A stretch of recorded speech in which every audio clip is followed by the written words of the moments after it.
ॐ नमः सिद्धेभ्यः।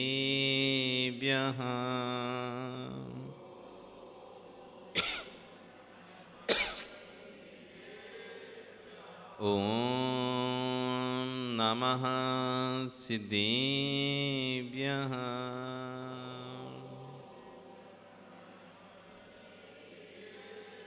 ॐ नमः सिद्धेभ्यः।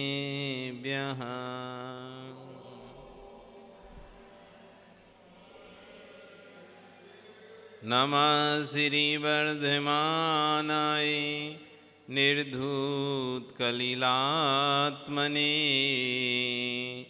सालोकानां त्रिलोकानां यद्विद्यादर्पिणायते।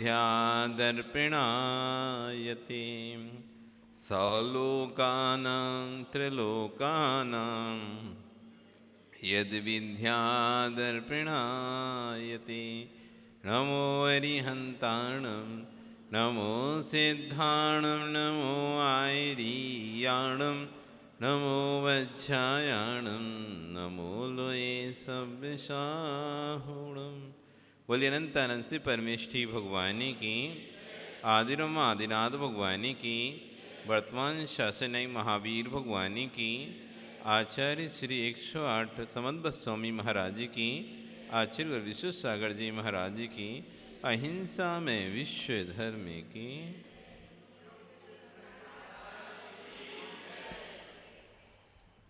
बंधु,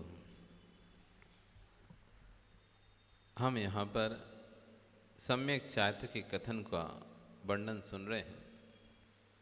कल यहाँ पर बताया था, राजा की सेवा वही करता है जिसे राजा से कुछ चाहिए होता है। जब राजा से किसी प्रकार की कोई अपेक्षा नहीं होती तो व्यक्ति राजा की सेवा नहीं करता है। ठीक वैसे यदि जिसको राग देश की निवृत्ति करना है तो फिर उसे 5 पापों में लिप्त होने की जरूरत नहीं है। 5 पापों में वही लिप्त होगा जो राग देश से भरा होगा। जो राग देश से युक्त होगा वही 5 पापों में लिप्त होगा। इसी बात को आचार्य भगवान आज यहाँ पर कहेंगे कि 5 पापों की नाली हैं। जैसे आपके घरों में नाली होती है ना, नाली, उसमें निरंतर पानी बहता ही रहता है, कभी सूखता ही नहीं है। कभी ज़्यादा हो जाता है, कभी कम हो जाता है, कभी ज़्यादा होता है पर कम होता है। वो पानी निरंतर जैसे नाली बहता है, वो पानी कीचड़ को करता रहता है, दुर्गंध देता रहता है। ऐसी 5 जो पाप हैं वो पापों की नाली हैं।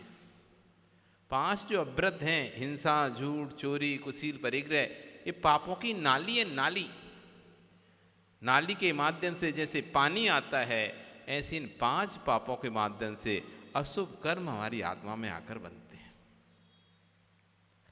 वास्तव में वस्तु, हिंसा, झूठ, चोरी, कुशील, परिग्रह, ये वस्तु में नहीं होते, ये परिणामों में होते हैं। लेकिन फिर भी राग देश की निवृत्ति के लिए हमें वस्तु को छोड़ना पड़ता है, उनसे बचना पड़ता है। तो आचार्य भगवान जी इस बात को कह रहे हैं, हिंसानुत चौरेभ्य मैथुन सेवा परिग्रहाभ्याम च पाप प्रणालिकाभ्यो वृत्ति संज्ञस्य चारित्रम। हिंसा, अनृत यानी झूठ, नृत यानी झूठ, अनृत यानी झूठ, चौरी यानी चोरी, मैथुन यानी अभ्रम, और परिग्रह यानी परिग्रह। हिंसा, झूठ, चोरी, परिग्रह, ये 5 पाप प्रणाली काव्या, पापों की प्रणाली है, नाली हैं। इनसे विरक्त होना, इसका नाम चारित्र है। 5 पापों से विरक्त होना, इसका नाम चारित्र है। अब प्रश्न हो सकता है, कोई कह सकता है, महावीर जी पाप तो अंतरंग व्यवस्था है, ये पिछी है, ये पुण्य है कि पाप है? जो पिछी है ये पुण्य है या पाप है? क्या है ये? पृछी जो हम हाथ में लिए हैं ये पुण्य भूत है या पाप भूत है? कैसी है बताइए। आप तो संपूर्ण समाज का प्रतिनिधित्व करते हैं, तो समाज का प्रतिनिधित्व करने से आप विद्वत व्यक्ति कहलाए, और विद्वत व्यक्ति होने से हम आपसे पूछते हैं ये जो पिछी है ये पुण्य भूत है या पाप भूत है? ये पुण्य देगी कि पाप देगी?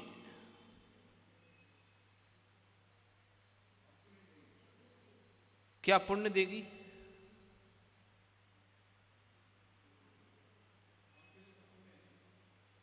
आप ले लेंगे तो आप ले लेंगे तब भी पुण्यभूत होगी क्या? सोच में पड़ गए। चलो एक थोड़ा कठिन हो रहा है तो आपसे आपका पूछ ले रहे। जेब में पेन वगैरह है क्या? पेन रखते हो? कहाँ है दिखाओ। हाँ, ये पेन पाप भूत है या पुण्य भूत है? ओ भैया तुम बताओ। ये महावीर जी के पास जो पेन है वो पाप का कारण है या पुण्य का कारण है?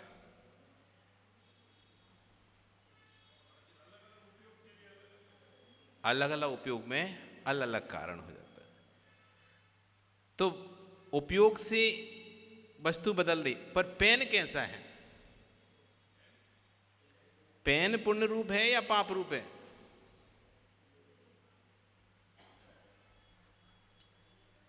आपने कहा जैसा उपयोग करेंगे वैसा वो पुण्य रूप पाप रूप होगा, लेकिन पेन कैसा है? वो तो जो उपयोग करेंगे वो तो अंतरंग भाव हो गया ना, वो तो अंतरंग का भाव है। हाँ वस्तु, तो वस्तु पुण्य रूप है कि पाप रूप है? पुण्य रूप है या पाप के रूप है?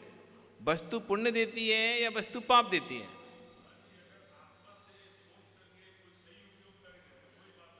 हाँ तो वो तो भाव पुण्य दे रहे हैं, भाव पाप दे रहे हैं। वस्तु क्या दे रही है?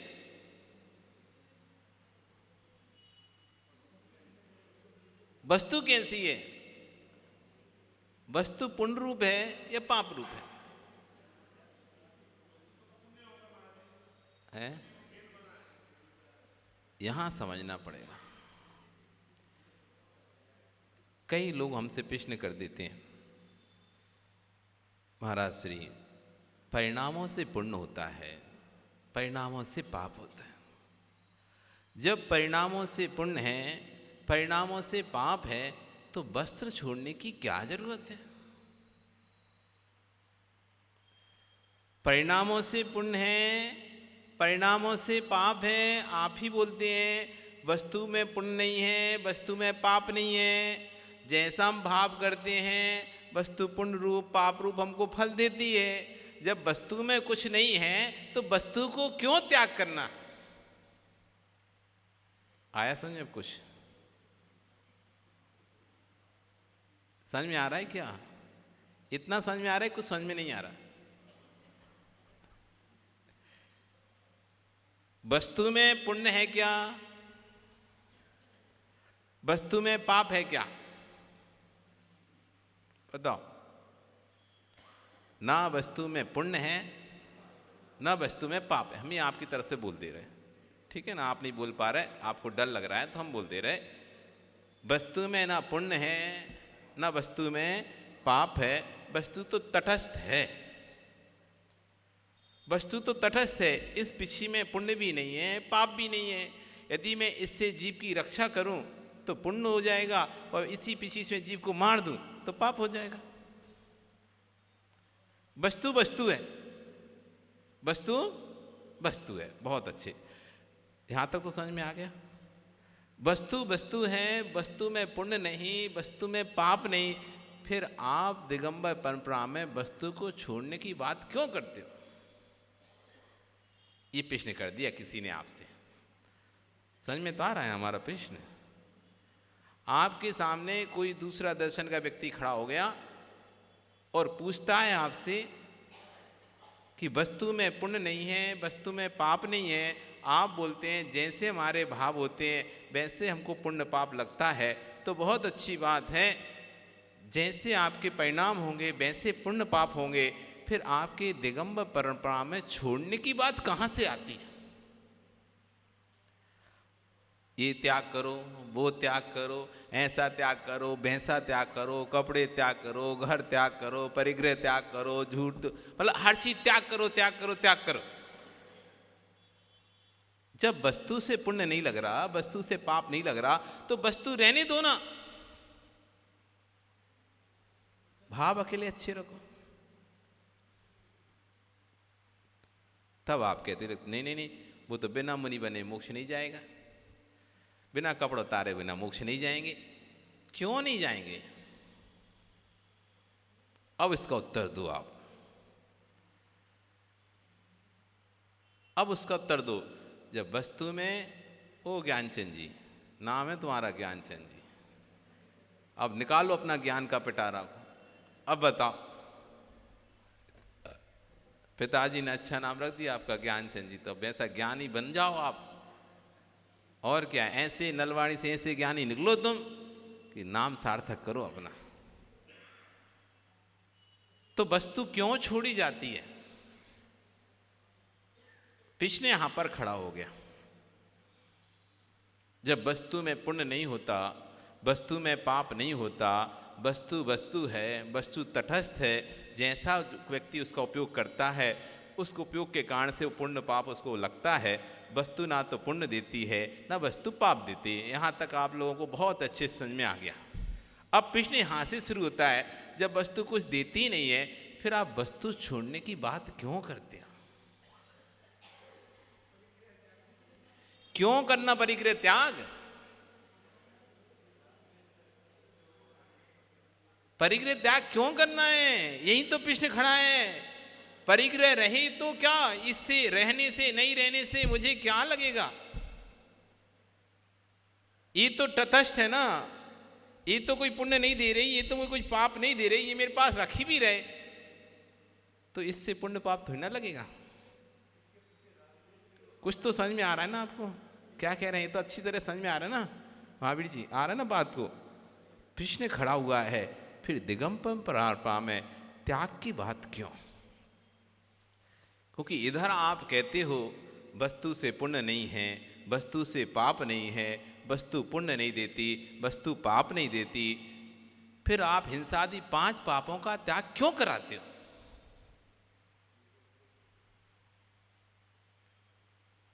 प्रश्न खड़ा हो जाए, जीवंत ज्वलंत प्रश्न है। कोई यदि आपसे कर लेगा ये प्रश्न, आप क्या कहोगे? मुंह लटका लोगे? ये भैया हमसे मत फालतू की बात मत करिए, तू क्या बात कर रहे हैं, ऐसे कह के उसको भगा दोगे या डांट दोगे या कुछ भी उल्टा सीधा बोल दोगे?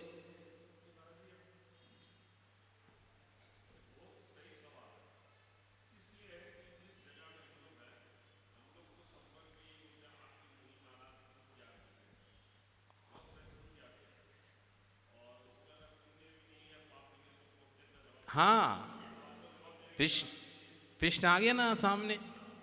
इस तरह के प्रश्नों के उत्तर होना चाहिए। वर्तमान में प्रवचनों में इस तरह के विषय आना चाहिए। हम बस इधर उधर की बातों के विषय ले आते हैं प्रवचनों में, नॉन घटाई तेल के प्रश्न ले आते हैं, समाज के लिए आते हैं, लड़ाई झगड़े के लिए आते हैं, राग द्वेष के लिए आते हैं, कौन क्या कर रहा है कौन क्या नहीं कर रहा, बस इसकी बातें चलती हैं। कौन 1 है कौन 2 है कौन 4 है, बस इसी पर गोष्ठी करते रहते हैं। लेकिन वास्तव में जैन तत्व को नहीं समझ पाते। हम अपने सारे ज्ञान को, अपने सारे बुद्धि के उपयोग को कूड़े में फेंक रहे हैं। जिन बातों से किसी प्रकार का कोई सार नहीं है, जिन बातों से किसी प्रकार का कोई कल्याण होने वाला नहीं है, जिन बातों से कोई आत्म कल्याण का संबंध नहीं है, जिन बातों से तत्व ज्ञान नहीं होगा, हमारा पूरा समय उन बातों में व्यर्थ में चला जाता है। गोष्ठी लगा के बैठ जाते हैं, घंटों घंटों इसकी बुराई उसकी बुराई, इसकी भलाई उसकी भलाई, इसके बारे में, उसके बारे में, देश में क्या हो रहा है, राजनीति क्या हो रहा है, समाज में क्या हो रहा है, घंटों घंटों इसमें तो बिता देते हैं, लेकिन बैठ के कभी इस तरह की गोष्ठी नहीं करते। अरे बताओ तो, जब वस्तु में पुण्य पाप है नहीं है, ये वस्तु क्यों छोड़ी जाती है? क्या बिना वस्तु छोड़े मोक्ष नहीं जा सकते क्या? क्योंकि मोक्ष जाने के लिए तो भावों की जरूरत है। मोक्ष जाने के लिए तो भावों की जरूरत है, वस्तु की जरूरत नहीं है। पिछी कमंडल से थोड़ा मोक्ष जाता है, जब पिछी कमंडल का भी त्याग कर देता है तब मोक्ष जाता है। प्रश्न है, ऐसे उठना चाहिए। ये प्रश्न हमारे जैन साधुओं से कर दिया। तब आचार्य ने कहा, आपकी बात बिल्कुल सत्य है, आप हमारा बस एक उत्तर दे दो, एक आप हमारा उत्तर दो, अग्नि कहां तक जलती है?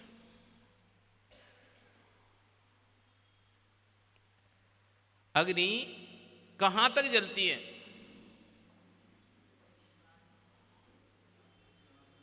लो बताओ। अग्नि आपने माचिस तो जलाई होगी ना, कब तक जलती है माचिस?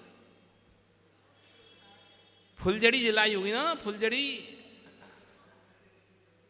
कहां तक जलती है?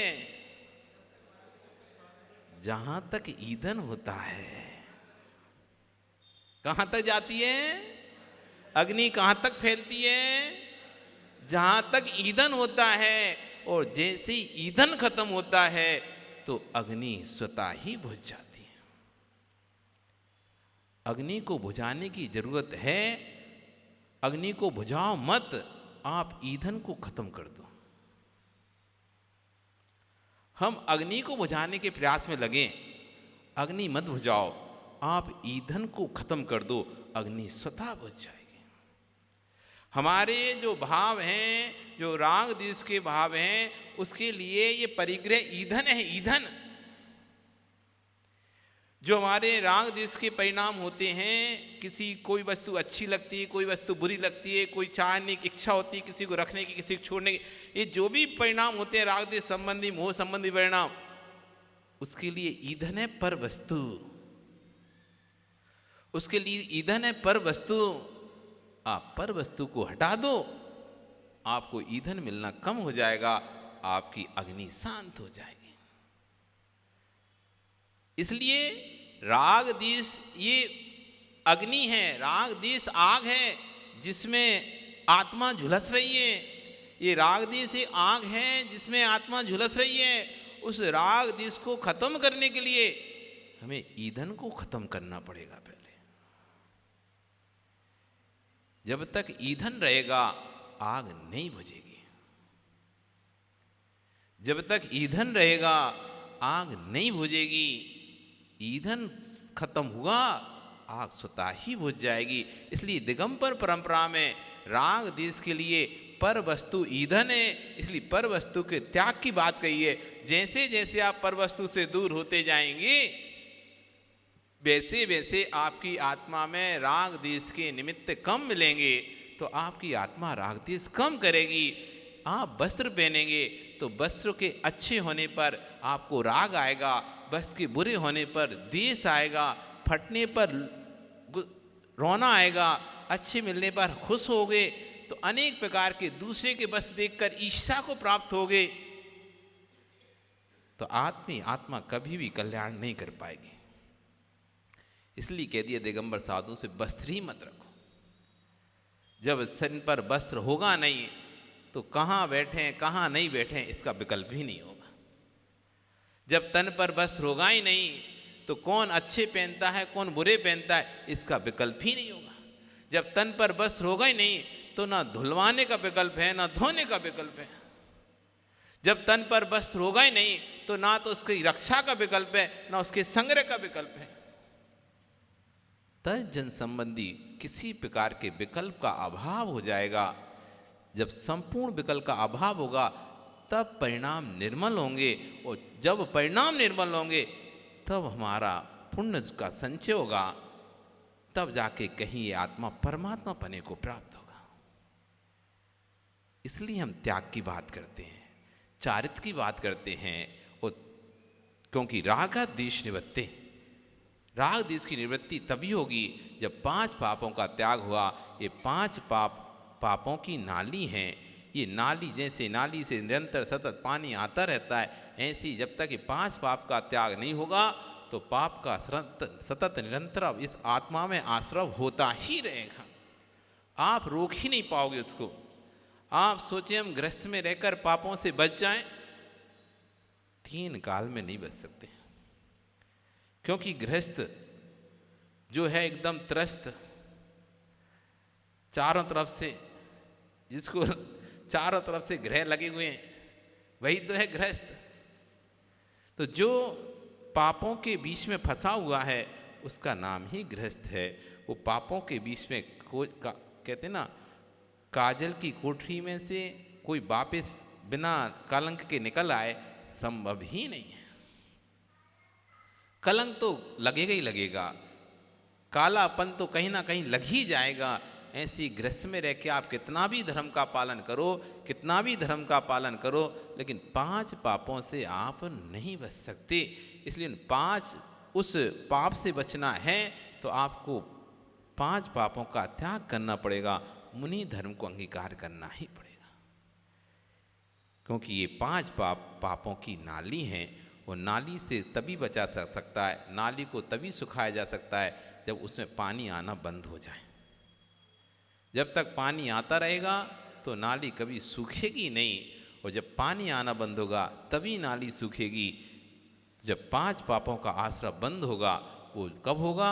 जब आप मुनि व्रतों को धारण करेंगे, तब जाके 5 पापों का आश्रय होना बंद होगा। तब से वहाँ से 4 संज्ञा को प्राप्ति आपकी हो जाएगी। तो विद्वानों से जहाँ पर 5 पापों से विरक्ति हो जाती है, जो कि पाप की नाली हैं, उन पाप पाशों से विरक्ति का नाम ही चारित्र विद्वानों ने कहा है। आपका समय हो गया, कल फिर आओगे।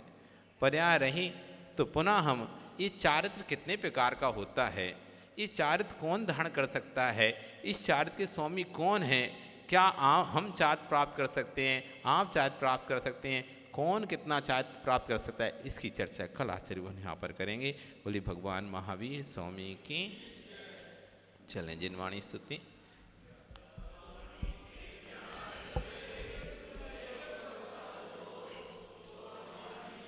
तके नमो सदा देते हूँ धो, हे जिन वाणी भारती ही तो है जपो दिन रेन, जो तेरा शरणा गहे सो पावे सुख चैन।